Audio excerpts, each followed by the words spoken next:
Olá, sejam todos muito bem-vindos. Vamos aí para o próximo capítulo do livro Ponto de Inflexão com Flávio Augusto. Confesso para todos vocês que não sou um bom leitor, ou seja, com uma boa dicção de leitura, mas estou me esforçando para trazer para vocês insights de sabedorias, estratégias aplicadas por uma pessoa que teve grande sucesso e êxito aí na sua vida. Espero que você seja bastante inteligente para absorver, ou se você preferir, compre o livro, é esse aqui, ó, tá? Você vai aprender muito com este livro aqui, não somente com o Flávio Augusto, mas se você tiver um pouco do conhecimento da Bíblia, da Palavra de Deus, você pode conciliar uma coisa com a outra para você ver as características que ele tem por natureza na sua vida, que foram aplicadas em todos os seus momentos de adversidades ou de escolhas que ele fez aí na sua vida. Por esse motivo, eu estou lendo muitas passagens das Escrituras, porque muitas das vezes as pessoas não sabem por que tal pessoa prosperou e ela não prospera.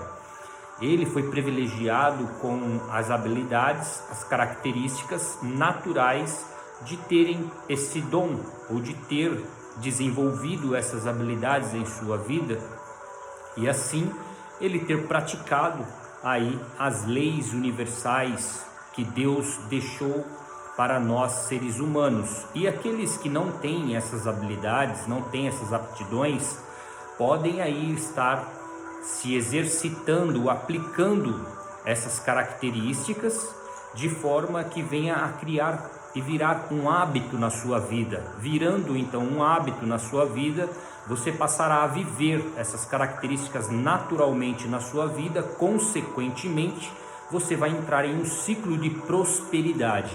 Então é por esse motivo que eu estou fazendo essa leitura em paralelo com a Bíblia, com as Escrituras, tá bom? Dito isto, vamos para o próximo capítulo. Uma das perguntas que respondo com frequência aos jornalistas com quem converso é: você sempre sonhou em ser empresário? A resposta é um sonoro não. Desculpe se eu acabei de desapontá-lo. Como você pode ler neste capítulo, meus planos eram completamente diferentes, mas uma sequência de escolhas, umas conscientes e outras nem tanto, me levaram à minha primeira empresa. Vejamos, eu me apaixonei pela Luciana e precisava pagar o cinema e o sorvete. Quais eram minhas alternativas? Pedir dinheiro para o meu pai, que estava desapontado com a minha expulsão. 2. Pedir para ela pagar a conta, embora ela também não tivesse dinheiro. 3. Não sair de casa. 4. Romper a inércia e produzir meu dinheiro vendendo um produto. Percebe que aqui ele fala da venda, e eu vou ler aqui para você, como dito, uma parte das Escrituras que diz em Provérbios capítulo 11, versículo 20, que a bênção haverá sobre a cabeça do vendedor. Então, se você acha que vendedor não é uma profissão, além de ser uma profissão muito bem remunerada por aqueles que a fazem com excelência, a bênção do Senhor vem sobre a cabeça dessa pessoa que tem essa profissão. E tudo na vida é venda, tá? Se você olhar por um outro ângulo, tudo na vida é venda. Continuando, escolhi a quarta alternativa, que alimentou ainda mais a minha confiança em uma nova habilidade: vendas. Ao atingir alguns resultados em pouco tempo, me perguntei algumas vezes: como alguém passa o dia inteiro trabalhando numa empresa para ganhar um salário cheio de descontos no final do mês, se eu ganho mais do que isso apenas vendendo relógios? Eu não sabia, mas o mosquito do empreendedorismo já havia me picado. Qualquer uma das outras alternativas me desviariam dessa experiência, o que me levou ao próximo passo: trabalhar como vendedor numa escola de inglês. No episódio do emprego no curso de inglês, fiquei diante de algumas alternativas. Voltar para casa ao ver a fila cruzando a esquina, primeira alternativa. Segunda, ir embora da fila ao escutar as lamúrias dos colegas frustrados em suas experiências. Só uma ressalva aqui, por isso que é muito importante você não ficar dando ouvido para pessoas que não têm um objetivo ou pessoas que são negativas, pessimistas. Elas não acreditam em si mesmas e também não têm uma visão de futuro no qual elas possam focar e ali empregar as suas energias. 3. Não comparecer durante a semana de processo seletivo porque gastaria minhas reservas financeiras para me transportar e me alimentar. 4. Alternativa. A quarta, não aceitar o trabalho quando descobrisse que não teria carteira assinada nem tampouco qualquer ajuda de custo. 5. Ceder à pressão de parentes para largar esse bico que eles alegavam me explorar. Também aqui tem uma opção de bastante relevância, que é o que? As pessoas mais próximas a você percebem que você está fazendo algo, que você pode ser prejudicado. Do ponto de vista delas, elas querem te ajudar, no entanto a sua visão é bem diferente do que elas enxergam. Então você passa a focar no seu objetivo sem dar vazão para os palpites ou as críticas que vêm de fora para dentro de você. Então, por mais que a pessoa seja próxima a você, se você tem uma visão diferente dela e isso faz sentido para você, foque em você, naquilo que exatamente você quer. Que é como eu já citei na palavra de Deus que diz: tens tu fé, tem em ti mesmo, e cada um esteja seguro no seu próprio ânimo. Vamos para o próximo. Sexta opção, sucumbir às dificuldades do dia a dia do trabalho em telefones públicos. Sétimo, desanimar com a quantidade de nãos que levava todos os dias. Oitavo, não aguentar dormir pouco e gastar horas viajando em pé todos os dias no transporte público. E detalhe, ele que pagava as passagens e não recebia nada por isso se ele não vendesse. 9. Achar que não valia a pena tanto esforço ao receber minhas comissões defasadas com a inflação de 86% ao mês. 10. Dobrar a aposta e largar a faculdade federal, acreditando nesse projeto a fim de me casar com Luciana. Observa que em vários pontos aqui ele tem uma causa muito forte, se casar com Luciana. Então, por isso que é muito importante você saber para quem você abre o seu coração e por que causa essa que você luta. Quando você tem uma causa, ela é mais valiosa do que qualquer projeto que você possa ter. Continuando aqui, ao tomar essa decisão, eu estava determinando um dos maiores pontos de inflexão da minha vida, porque nascia ali um futuro empresário. Foi exatamente neste momento que, ainda sem saber, estava sendo formado todo o alicerce que serviria para o nascimento da WhatsApp. Mas isso vai aparecer mais para frente. Aí aqui no terceiro capítulo do livro dele, eu não vou contratar você. Uma história bastante também intrigante. Vamos dar continuidade aqui e o início. No capítulo anterior ficou clara a quantidade de ambiguidades com as quais tive que lidar em todas as escolhas que tinha.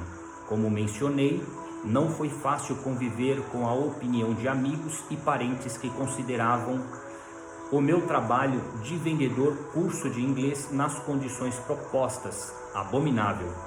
De certa forma, compreendo muito bem que, de fato, do ponto de vista trabalhista, era um show de horrores. Porém, como não estava contaminado com proposta de me agradar, com esses paradigmas, como não estava contaminado com esses paradigmas, o que mais valorizava era o fato de a proposta me agradar, estar aprendendo e me desenvolvendo, e principalmente por me sentir atraído pela ideia de ascensão dentro da empresa, dependendo apenas de cumprir as metas propostas que me pareciam factíveis, obviamente com muito esforço. Ou seja, a própria palavra de Deus diz Esforça-te, tenha bom ânimo e eu te ajudarei. Nos primeiros 6 meses tive muito sucesso e fui promovido 3 vezes. Melhorei meus ganhos, não trabalhava mais em telefones públicos. No entanto, no final de 1991 entrei numa fase ruim. Até então, um fato inédito naqueles breves 8 meses de experiência na área de vendas. Sem razões aparentes, sempre acontece assim.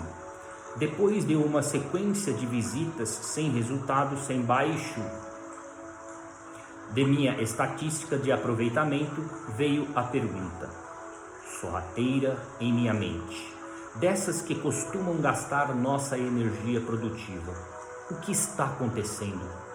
Nem sempre saberemos por que performamos menos em alguns momentos, pelo menos não de forma racional. O melhor a fazer é olhar para frente. Porém, a ausência de explicações e busca por elas consome muita energia e produz ansiedade. Uma vez ansioso, a performance tende a ser ainda menor. Assim, instala-se uma crise sem começo e sem fim. Um ciclo vicioso que consome a autoconfiança e produz incertezas. Por isso aqui a importância de você ser bastante resiliente, não olhar só para os momentos difíceis, mas olhar o quão bom você foi diante de todas as suas adversidades. Continuando, ao terminar uma semana difícil, encontrei a Luciana no fim de semana de Copacabana, onde trabalhava. Seguimos para um churrasco na casa de um tio que ficava lá dentro de Jacarepaguá. Não tinha carro e tampouco existia Uber. Na verdade, a internet como conhecemos hoje nem sonhava em nascer. Para chegar lá, precisava pegar um ônibus para a Barra da Tijuca, outro para Taquará e mais um para a casa de meu tio.